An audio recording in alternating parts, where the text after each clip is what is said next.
Once upon a time in a small village, there lived a kind-hearted girl named Cinderella. After her mother's untimely death, Cinderella's life changed for the worse.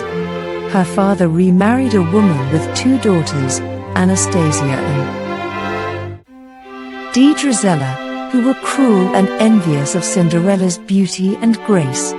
Cinderella was forced to work as a servant in her own home, where she faced constant ridicule and mistreatment. However, she remained resilient, finding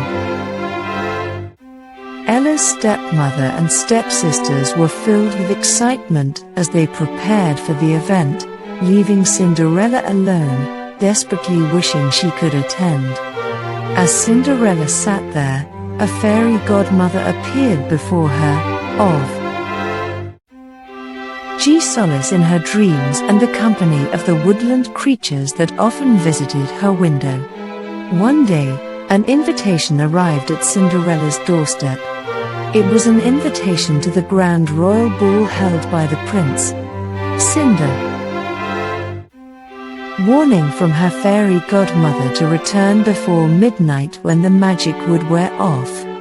At the ball, Cinderella captured everyone's attention, including that of the prince, who was mesmerized by her grace and beauty. Fearing to grant her wish, with a wave of her wand, Cinderella's rags were transformed into a beautiful gown, and her worn-out shoes were replaced by a pair of glass slippers.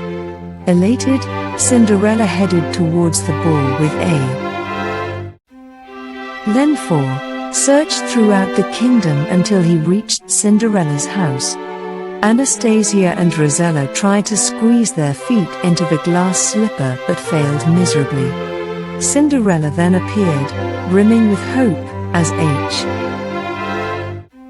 danced the night away until Cinderella heard the clock strike midnight. Fearing the consequences, she hurriedly left, losing one of her glass slippers on the way. The prince, desperate to find the mysterious girl he had found, kindness and joy throughout the kingdom. And as for her stepmother and stepsisters, they were left to ponder their own wickedness, while Cinderella forgave them, for she knew that true happiness comes from within.